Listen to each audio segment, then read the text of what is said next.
Assalamualaikum warahmatullahi wabarakatuh. Waalaikumsalam warahmatullahi wabarakatuh. Jamaah, oh jamaah. Alhamdulillah. Alhamdulillahirabbil alamin. Allahumma sholli ala sayyidina Muhammad wa ala ali sayyidina Muhammad. Alhamdulillah jamaah, kita ketemu lagi di Islam itu indah. Masya Allah, tabarakallah. Ketemu lagi sama guru-guru kita yang Masya Allah kita cintai karena Allah. Amin. Kita akan belajar banyak pagi hari ini jamaah. Penting sekali karena kan biar bagaimanapun sekarang kita sudah modern ya. Oh iya. Teknologi sudah semakin canggih. Semua harus kita ikutin teknologi zaman modern ini karena kalau nggak bisa ketinggalan zaman. Karena bisa dibilang zaman modern, teknologi canggih itu bisa menguatkan hubungan kita dengan anak atau juga bisa menjauhkan hubungan kita dengan anak. Bagaimana baiknya? Kita bahas pagi hari ini. Tema kita adalah zaman kita dan anak sudah berbeda. Waduh, bedanya seperti apa sih? Nanti akan dibahas, akan dijawab sama guru-guru kita ya. Jamaah juga nanti bisa bertanya ya. Tapi sebelumnya ada tayangan nih yang mau aku kasih lihat untuk jamaah yang ada di rumah. Seorang bayi meninggal akibat diberi jamu oleh keluarganya. Diberi jamu. Astagfirullah. Kita lihat tayangannya, silakan. Oh, innalillahi wa inna ilaihi rajiun. Ada hubungannya dengan yang akan kita bahas pagi hari ini, perbedaan zaman gitu ya. Orang tua dan anak, zamannya seperti apa. Nah, aku juga pengen tahu. Hari ini kita akan bahas Abi Maki. Aku mau langsung nanya sama Abi Maki. Insya Allah. Aku penasaran di zaman Nabi dulu ya, para sahabat itu mendidik anaknya itu ngikutin zaman para sahabat Nabi, orang tuanya, atau dia mengikuti perkembangan si anak gitu, atau pada zamannya si anak itu. Masya Allah. Aku mau penjelasannya dong Abi Maki. Iya. Terima kasih. Izin Mas Soni, izin Ustaz Nur Maulana, Ustaz Syam. Iya. Bismillahirrahmanirrahim. Assalamualaikum warahmatullahi wabarakatuh. Waalaikumsalam warahmatullahi wabarakatuh. Alhamdulillahirabbil alamin. Allahumma shalli ala sayidina Muhammad wa ala ali sayidina Muhammad. Subhanallah, ketika berbicara tentang pendidikan, bahan ini merupakan tanggung jawab daripada kedua orang tua, dan tidak ada yang namanya orang tua berpengalaman di dalam mendidik anaknya. Maka coba kita lihat, ketika ada satu pertanyaan, maksud tidak ada berpengalaman itu maksudnya adalah akan belajar. Karena apa? Karena situasi yang berbeda, keadaan yang berbeda, bahkan lingkungan yang berbeda, bahkan zaman yang berbeda. Zaman kita dulu dengan zaman anak-anak yang sekarang pasti beda. Kita bagaimana cara belajar, ataupun ketika ingin belajar membaca, ketika istilahnya alif fathah a gitu kan, ataupun alif kasroh i, alif dhamma u, rasa-rasanya dulu itu selalu begitu. Sekarang rasa-rasanya sangat sulit mencari teori begini. Kenapa? Karena banyak yang Masya Allah penemuan baru. Nah, kalau dilihat bagaimana sih sebenarnya dalam syariat atau para sahabat dalam membesarkan atau mendidik anaknya, subhanallah, jangankan mendidik daripada pendidikannya. Kalaulah lingkungan ini berubah, maka lagi musim dingin pakainya ya pakaian dingin. Musim panas pakaiannya seperti apa? Pun sama dalam pendidikan itu tidak apa, tidak mesti begini, harus begitu, tidak. Lihat situasi. Namun ada 3 hal yang harus diperhatikan. Satu adalah tujuan yang sama. Caranya apapun tapi tujuannya sama, silahkan kerjakan dengan cara yang berbeda. Yang penting bisa membaca, caranya seperti apa? Iya, lalu yang penting bisa menghitung, caranya seperti apa? Itulah yang digambarkan dengan kata-kata tujuan yang sama. Yang kedua, punten, bukan hanya sekedar tujuan yang sama yang harus dipegang, tapi apa? Usikum wa iyaya nafsi bitaqwallah. Ada yang namanya dari dulu di zaman Rasulullah SAW untuk anak-anak itu ada namanya tasji, ya, ataupun al-madah. Ketika ada kesuksesan dari anak, jangan sungkan-sungkan dengan mengatakan, Masya Allah, Bapak bangga, Bapak senang. Tapi kalau ada satu kekeliruan dari anak ataupun prestasi yang kurang, jangan pernah merendahkannya. Tapi katakan, ucapannya mana, kamu pasti bisa. Itu namanya tasji. Jadi ada madah pujian dan ada tasji, dan ini adalah dimanapun bisa kita laksanakan. Jadi singkatnya, ini harus dipegang bagaimana mendidik anak sesuaikan dengan zaman di mana mereka berada dan kita berada. Wallahu a'lam bishawab. Jadi walaupun zaman berubah, tujuan untuk mendidik anak yang baik itu tetap harus sama gitu ya. Sama dan tidak berubah. Masya Allah. Terima kasih Abi Maki untuk Sami-sami, penjelasannya. Allah ibarik. Ternyata kita harus kan berubah-berubah kan? Iya. Ternyata kata Abi kita harus jadi orang tua yang adaptable juga ternyata yang ngikutin itu semua.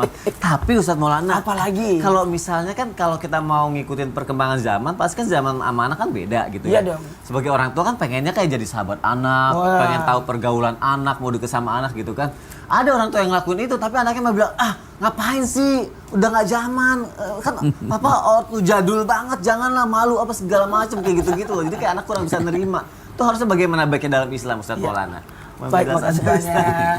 Izin Abi dan Ustaz Sam. Bismillahirrahmanirrahim.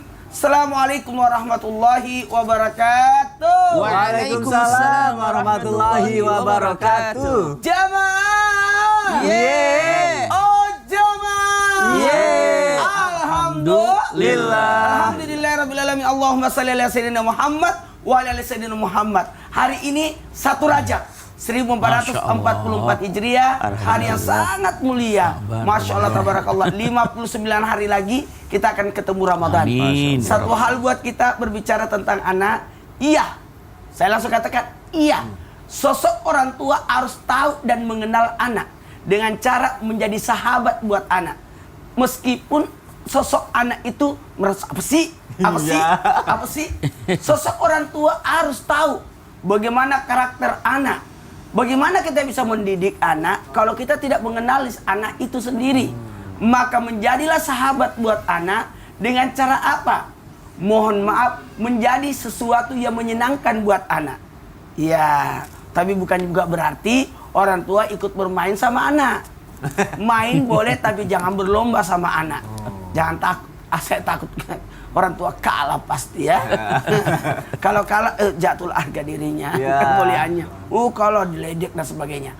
Nah, buat semuanya orang tua dan begitu pula anak, maka menjadi sahabat buat anak, anak menjadi sahabat buat orang tua itu sesuatu yang menyenangkan.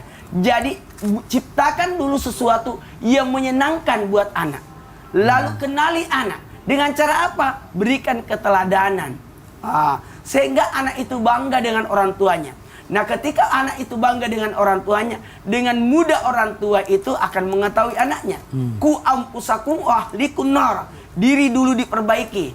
Untuk mengenali anak, diri dulu diperbaiki. Sehingga kita mudah untuk masuk kepada anak, sehingga kita bisa memperbaiki anak, bisa mendidik anak.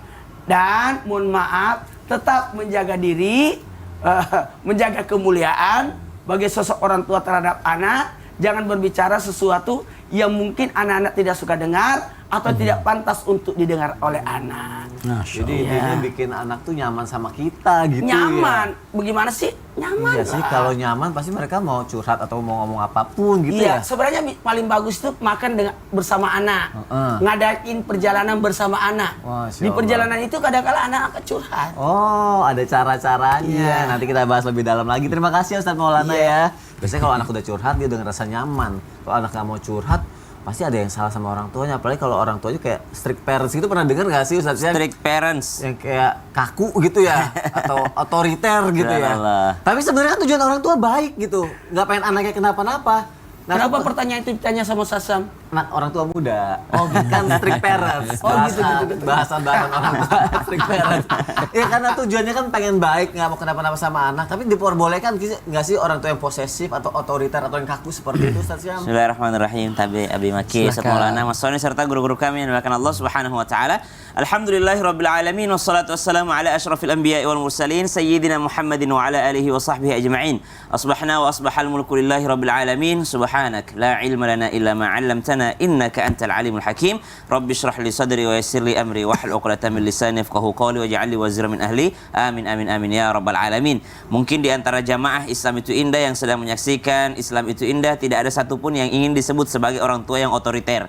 Karena kalau kita mendengar kata otoriter, wah kalau otoriter tuh berarti artinya satu semena-mena, yang kedua mau menang sendiri, yang ketiga tidak mau dengar pendapat orang lain. Pokoknya kalau dengar kata otoriter ya sesuatu yang mungkin negatif gitu ya. Apalagi mendengar kata disandingkan dengan orang tua. Orang tua sudahlah orang tua, yang mana surga kita di telapak kakinya, yang mana aturan rumah ada padanya, otoriter pula. Gak mau diberikan pendapat pula, subhanallah. Maka ternyata para ahli mengatakan ada yang perbedaan yang sangat mendasar antara otoriter dengan mendidik kedisiplinan. Islam melarang kita menjadi otoriter, tapi memerintahkan kita agar mendidik anak kita menjadi disiplin. Apa perbedaan antara disiplin dengan otoriter? Kalau disiplin aturannya sudah ada.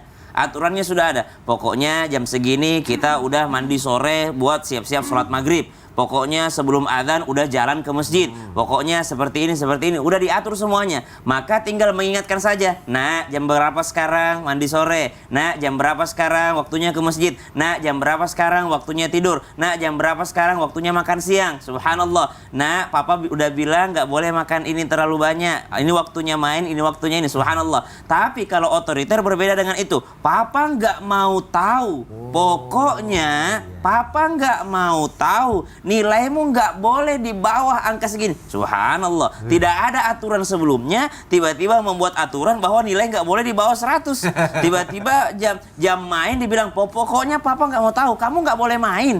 Nilaimu harus bagus, subhanallah. Padahal jamnya sudah diatur, jam segitu adalah jamnya main, jam segini adalah waktunya tidur siang. Papa nggak mau tahu, kamu harus tidur siang. Lah, kemarin nggak ada aturan tidur siang. Wah, hari ini malah ada aturan tidur siang. Nah, pendidikan seperti ini dicontohkan dalam Al-Quran. Nabi Ibrahim alaihissalam bersama dengan ayahnya Nabi Ibrahim, kemudian Nabi Ismail alaihissalam. Ketika Nabi Ibrahim bersama dengan ayahnya ternyata otoriter. Tapi ketika Nabi Ismail bersama dengan Nabi Ibrahim alaihissalam, subhanallah, Nabi Ibrahim justru mendidik anaknya dengan penuh kelembutan walaupun dengan ketegasan-ketegasan yang sudah ditetapkan oleh Allah Subhanahu wa taala. Tegas bukan berarti otoriter, disiplin bukan berarti otoriter. Wallahu taala alam. Berarti disiplin bukan otoriter. Betul, ya. Terima kasih Tasya. Sama-sama Mas Sony. Tuh emang nih jadi orang tua tuh harus cerdas gitu, harus cerdas. Iya, harus tahu ngasih yang terbaik gitu buat anaknya. Kayak tayangan ini. Maksudnya ada. Jadi tayangan? ada juga orang tua tuh harus cerdas katanya. Cuma kita lihat nih, cerdasnya seperti apa ini dia tayangannya. Gitu juga. Ya kan? Masa anaknya dikasih kopi, kasih minum kopi. Apa hubungan jadinya kan orang tua harus cerdas. Cerdas ya cerdas, tapi kan harus teliti dulu. Cocok nggak? Tanya konsultasi dong sama ahlinya. Iya deh, udah deh biar kita Anak kok menjadi orang tua yang cerdas, biar nggak salah-salah, jangan kemana-mana. Pokoknya jamaah kita belajar hari ini, ya. Tetap di Islam itu indah. Jamaah, oh jamaah, alhamdulillah. Harusnya kan ada infonya Anak dong. kok